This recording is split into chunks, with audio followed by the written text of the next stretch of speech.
this is episode 17 of the WION Sports Broadband Edition with me, Digvijay Singhdeo. Now, over the course of this series, I've spoken to some of India's leading sports persons who I've had the pleasure of covering over the last 2 decades. My guest today, though, is someone I have never had the fortune of speaking to. So, Smriti Mandhana, welcome to WION, because this is an interview I wanted to do for a very, very long time. Let me start by asking you that, I saw a campaign in which you featured just a couple of days back, the Team Mask Force. What does it mean for Indian women's cricket? Because all the stars of Indian cricket in that, you had former greats like Sachin Tendulkar, Saurav Ganguly, Rahul Dravid also there. And to have you, Mithali Raj, Harmanpreet Kaur also feature in that video is amazing, because I'm just going back 5 years in my career.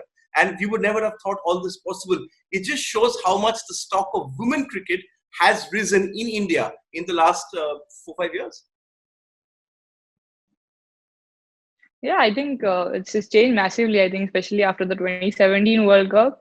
And yeah, it was good to be a part of a campaign, I think, where we can, motivate people to do something which is necessary at the moment, like wearing a mask, which is, I think, the most important thing if you're stepping out. So yeah, so to just to be a part of the campaign. And yeah, I didn't know actually, as you said, that all the greats are in the video. When we got a message from BCCI that we have to do it, so we just did it. But yeah, the videos come out really well, and yeah, I think 5 years back we should have not imagined that. But I think it's good to know that people think that women cricketers are along with the male cricketers, so we are together to promote something for good in India, something like very important message. So if they feel that the message is important, they are even including women cricketers into that. So I think it's a good step, and overall I think it's a good space to be in at the moment in the women's cricket.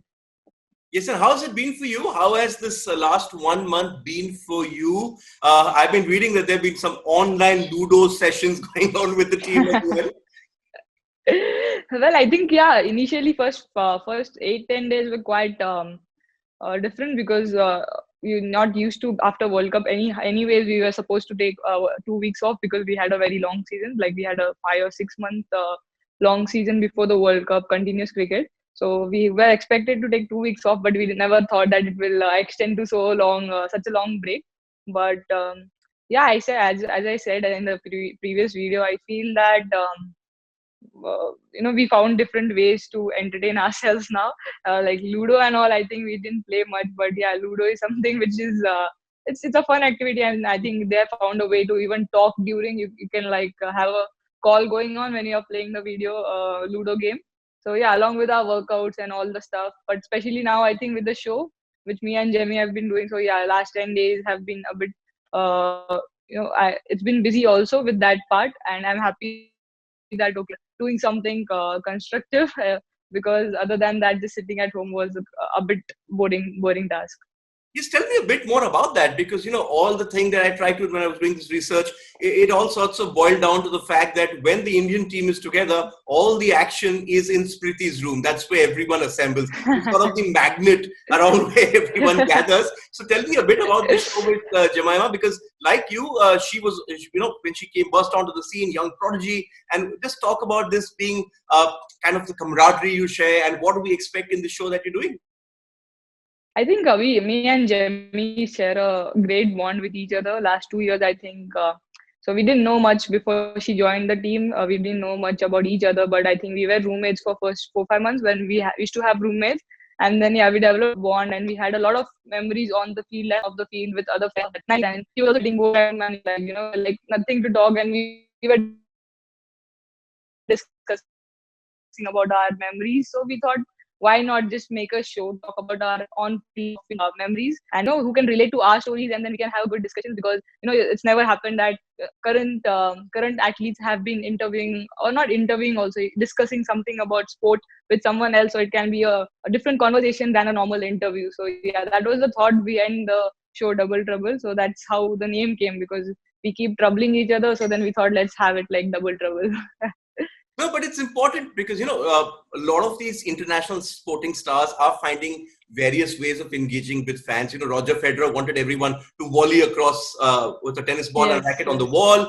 Kim Sears and Andy Murray actually had this 100 volley challenge. So it's essential, especially at this time when all the fans are also locked up at home. It's essential to engage with them as well because they're not getting their daily fix of sport. Yes, yes. I think it's really important, and especially I think they know a lot of our sides which are on the field. They don't know how exactly how we are as people off the field, or more about us. So I think it is a good way to connect to the fans, because even I have not been that active on social media like much on social media like much in the past. So this is the first time, maybe, even I'm trying to share my stories on the field and off the field, and I think we'll try and dig it out from our guests as well. Whoever comes on the show, we'll dig it out from them as well. The on and off the field stories, which I think we can relate much more to. Okay, I saw you sipping a Red Bull, so you're also a Red Bull athlete. But Red Bull is also extreme sport. So is there a bucket list in Smriti Mandhana's mind? Things I want to do just to be part of the Red Bull spirit. So perhaps it could be cliff diving, could be jumping off a plane, could be off-roading. Have you ever thought of anything like that? Well, actually, in our contract with BCCI, we're not allowed to do extreme sports. So that's a term which we cannot do. But yeah, there are a lot of stuff which Red Bull is been doing with like F1, and I would really be part of something in like F1 racing, and maybe just I think they have a very good performance center, with that, and have experience in the along with all the Red Bull athletes, because Red Bull have, I think, all the top athletes in the world. So just to interact more with the athletes, I think that would be something which I'll get to learn a lot. So yeah, that's very exciting. And extreme sport, I'm not sure till I play till I'm playing. I don't think I can be diving from a plane at the moment. No, but when it comes to extreme, imagine the bowler on the other side who's bowling to you. She's also in the extreme sport, because if she drops any shot or that, you're going to hit her either for a 4 or a 6. But talk to me about I love the way you play your cricket. It's very fearless. If the ball is there to be hit, you give it a hit. Just talk to me about your mental approach to an innings. Well, I think I like to keep it very simple, because I've tried complicating stuff with thinking too much before the match and thinking too much before batting. It has never worked. I've always got out. So it's just very simple, because when I feel that okay, I don't have like only 3 or 4 shots which I have to keep thinking about. So I can just react to the ball and play according to the ball. So why think much? So the mental preparation for me is just to watch the ball and play accordingly. It's when that is when I'm feeling the best about my batting. I'm just reacting to the ball, and the day I know that okay, I'm good batting feel, so that is the moment maybe I might tweak a bit with my preparations. But otherwise, when I'm in my good feel, I just go out there and think of timing the ball and just hitting it, like which whatever is in the slot. If it's a short ball, it's a pull. If it's or a cut, or it's a front foot ball, it's a cover drive or straight drive. That's simple as that. Okay, when I was growing up, when we used to play, not exactly at your level, we were told, see ball, hit ball. Best way to play cricket. But, because we had this explosion of the COVID-19 across the world, everything is shut. It's sort of, dampened the entire euphoria of the Indian women's team's march to the final of the World Cup. It was a fantastic performance from your team. It's been a while now, but have you still managed to get over the hurt of being on the wrong side in that final, Smriti? Yeah, I think it was quite hurtful to, especially when the other team goes over, and that's something, which hurts a lot as a team. So yeah, it took us like few days, but I think for me, it is like when I actually start thinking, okay, so this is what has happened, but now how can I get better as a cricketer? How can I work hard now, like in going forward? So when I start thinking that as a player, that is when I know that okay, I have moved on, and it's not moved on, but yeah, it's something I'm thinking to get better, and so that this thing again doesn't happen, because it's happened repeatedly for us, like maybe last 3 World Cups. So yeah, whenever it finishes or it ends, I always think what I did wrong, and what I couldn't do for the team, and how can I get better. So that is the way for me to move forward and just stop thinking about it, because I think if you keep thinking about it for a month and you don't actually do some constructive work, we are not going to be able to change it. So the whole approach for me is just to get better in head and whatever I can do in my work ethics. Okay, because the good teams, they always learn from adversity. They always sort of bounce back. And I was speaking to Pankaj Advani, one of India's premier champions, who's won 23 world titles. And he was telling me that sport gives you second chances. What we are seeing right now in life is life doesn't give you second chances. And that was a pretty sobering kind of an explanation to explain victory and defeat. Sorry, I didn't get the question. I said, Pankaj Advani was saying that, life doesn't give you second chances, but in sport, you sort of get second chances. So do you think that, the way the team performed, that is the positives you take? It's just a matter of time. You just got to be patient. And, there will be a time when you turn this into victory. Well, I think batting doesn't give you a second chance. You're out. But yeah, I think it's always good to learn from these kind of things, because I think somewhere what success cannot teach you, a failure can teach you, a bad patch can teach you much more than a big score of like maybe a good run of 6 months cannot teach you that. So I'm sure that everyone in our team after the match, I don't think we spoke much to each other. We were just in our own separate spaces and thinking about, okay, what has happened and what can we do better, because it was really disappointing that we didn't even give a fight. So yeah, that was something which really hurt us a lot. The way we played the whole tournament, I think not to on the finals day was a bit more hurtful. So all those things are there, and we have a World Cup coming up next year. So we'll try and not repeat the mistakes again. But yeah, we have to get better at playing in World Cups. Okay, but what I did like about your team was that, this is a very young team. It's sort of the nucleus is there. And for this team to go on and dominate cricket in the next 4 or 5 years, if you all of you all stick together and this talent sticks together, then no one seems to be able in the future to be able to stop you, because it's important for us to identify a bunch, and then the bunch together sort of, moves forward step by step. Yeah, I think it's a brilliant thing to, have an average age of 21 or 22 into the whole World Cup.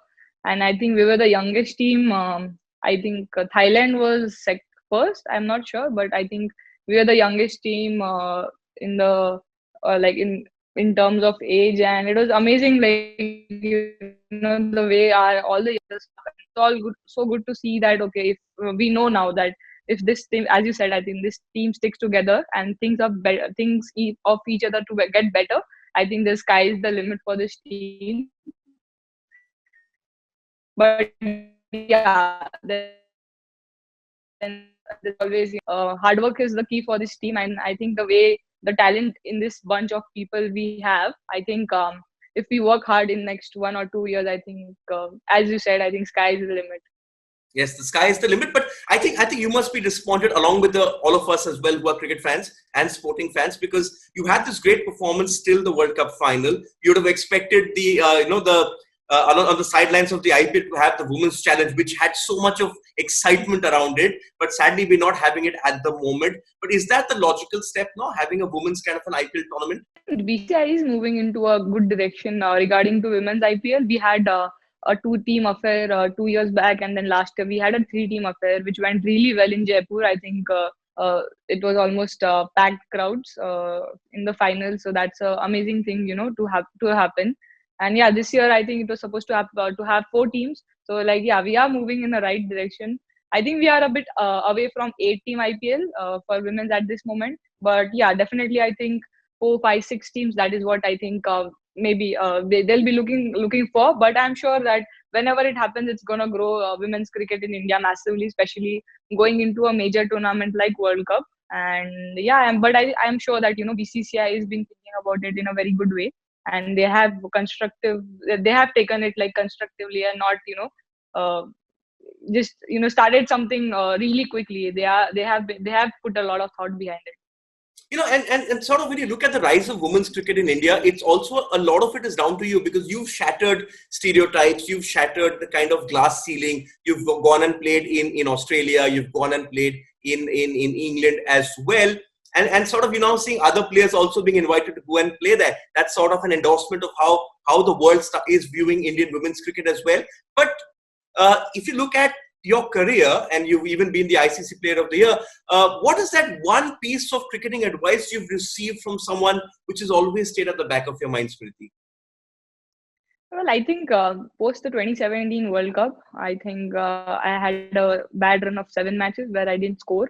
So yeah, after that I was a bit disturbed regarding that, and and even the injury which I had previously before the World Cup taught me a lot of stuff. But then after that, I just came back home, and I was just talking to mom, dad, and they are like very chilled out, and they just told me that Smriti, when you were a kid and you used to go to bat, you used to go out to bat to enjoy and not to you used to not have that pressure. You used to just go out there, play cricket to enjoy. And I feel that enjoyment has somewhere gotten a bit less. Now you are like, you have put a lot of pressure on yourself in the terms of everything in terms of practice also. So the enjoyment part has gone a bit. So, so they explained me how I was as a kid, and something which I used to enjoy. I used to make sure I made it happen, and all of that sort, like what your mom and dad says. So I think that was the best bit of advice, because since then, whenever I go out to bat, whenever I try to practice, I just try to enjoy my batting. Even if it is not coming off well, I try and think, okay, wow, okay, it's okay. At least I'm able to bat. Especially with the injury, I was not able to walk for 3 months. So that was like, okay, at least I'm able to bat, even if I'm not batting well. So I think that was a small advice which I received, but it actually changed my way of thinking. Okay, I'm running out of time, but I want to end this interview on an optimistic note. I don't want to end it on talking of injuries and bad form and whatever. Yeah. So my final question to you, Smriti, is that when this all gets over, when the world slowly limps back to normal, what's that one thing you're looking forward to doing? Batting. I think batting is something which gives, I think, it's just not a sport to me. I think it kind of makes me smile. It makes me live. It's a source of living.